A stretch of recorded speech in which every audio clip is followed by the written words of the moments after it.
अस्सलामुअलैकुम दोस्तों, कैसे हो? ठीक हो दोस्तों? लिए बस आपकी खिदमत में हाज़िर है। दुआ करता है कि अल्लाह तबारक तआला आपको अपनी हिफ्ज़ व अमान में रखे।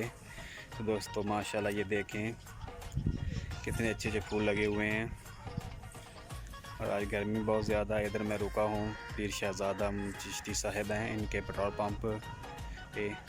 तो माशाल्लाह यहाँ बहुत अच्छे अच्छे फूल लगे हुए हैं। मैंने कहा चलो दोस्तों के साथ भी शेयर कर लें। देखें माशाल्लाह बहुत ही प्यारे फूल हैं।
माशाल्लाह बहुत ही अच्छा सिस्टम और बहुत ही खूबसूरत नज़ारा है।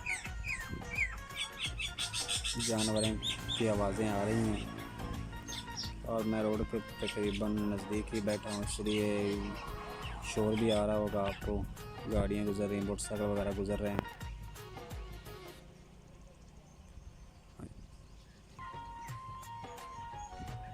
बहुत ज़्यादा हरियाली और बहुत ज़्यादा फूल लगाए हुए हैं।